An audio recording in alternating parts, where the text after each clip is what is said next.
94 বছৰ বয়সত আজি আমাৰ মা প্ৰিয়তা গগৈৰ আমাৰ মাজৰ পৰা চিৰকালৰ কাৰণে বিদায় লৈ গুচি গ'ল। মাৰ আচলতে জীৱনটো আৰম্ভ হৈছিলে ভাৰতৰ স্বাধীনতা আন্দোলনৰ সংস্পৰ্শত। আন্দোলন কৰিছিলে বুলি মই নকওঁ, কিন্তু স্বাধীনতা আন্দোলনৰ বতাহটো তেতিয়া তেওঁ একেবাৰে সৰু ষ্টুডেণ্ট আছিলে, স্কুলীয়া ছাত্ৰী আছিলে। ভাৰতৰ স্বাধীনতা আন্দোলনৰ বতাহজাক তেওঁৰ গাত লাগিছিল, সংস্পৰ্শ তেওঁ পাইছিল। তাৰপাছত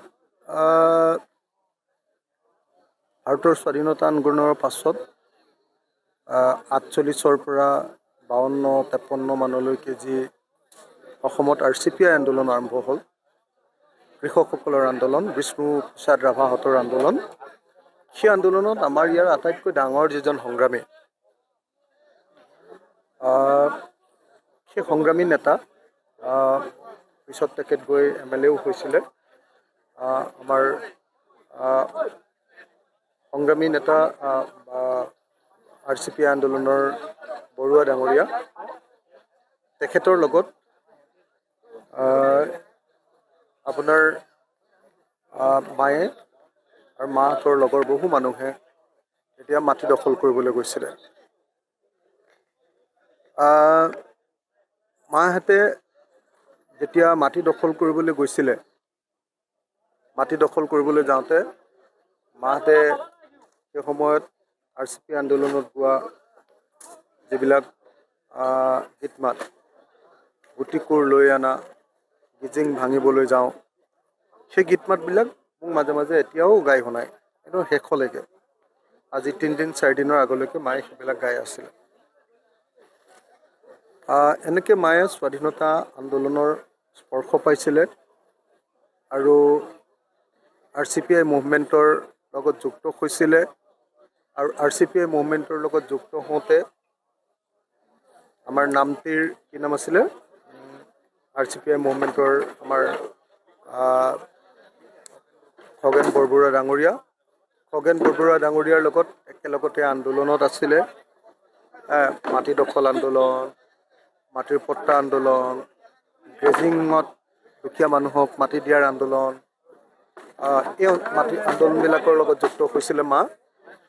তাৰপাছত মায়ে আমি দেখিছিলোঁ যে 70ৰ দশকত, আমি শুনিছিলোঁহে, মই নিজে দেখিবলৈ নাপালোঁ বাৰু, 70ৰ দশকত জীৱেশ্বৰ গগৈ ছাৰৰ নেতৃত্বত আৰু আমাৰ কাষৰ পেহী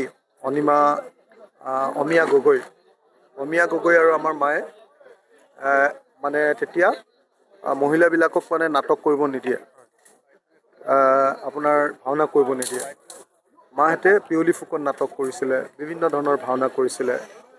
গতিকে মা এফালেদি ভাৰতৰ স্বাধীনতা আন্দোলনৰ সংস্পৰ্শ পাইছিলে, RCPI মুভমেণ্টৰ বিপ্লৱী ধাৰাৰ লগত যুক্ত হৈছিলে, অসমৰ এটা নাট্য আন্দোলনৰ লগত, সাংস্কৃতিক আন্দোলনৰ লগত যুক্ত হৈছিলে মায়ে নিজেই। আৰু তাৰ পৰৱৰ্তী সময়ত মায়ে আমাৰ গোটেই গাঁওখনৰ বিবেকৰ নিচিনা আছিলে। এই আমুকটো কৰিবি, তামুকটো নকৰিবি, গোটেই মা মানে গোটেই গাঁওখনত ৰজন জনাই থকা মানুহ আছিলে। তাৰপাছত আমাৰ মায়ে আমাৰ কৃষক মুক্তিৰ যেতিয়া আন্দোলন আৰম্ভ হ'ল, আমাৰ কৃষক মুক্তিৰ গোটেই আন্দোলনটোৰ মাতৃৰ নিচিনা পৰিণত হ'ল। যিকোনো এজন সংগ্ৰামী মানুহ ৰাতি 2টা, 3টা, 12টা যেটাত আহে মাৰ কোলাত আশ্ৰয় লয়।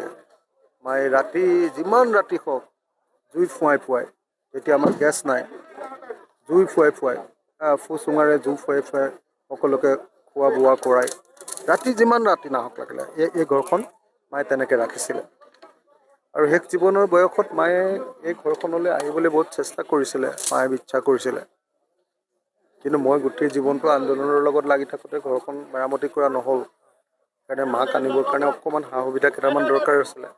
মই এইবিলাক কৰি থাকোঁতে মা আজি ঢুকাই থাকিলে। তো মা মোৰ জীৱনৰ আটাইতকৈ ডাঙৰ। মায়ে বেলেগ একো ইচ্ছা কৰা নাছিলে, মায়ে মাত্ৰ তেখেতৰ লগত জমা থকা পইচাখিনি মোৰ হাতত দি কৈছিলে যে ৰাজহুৱা কামত খটোৱা।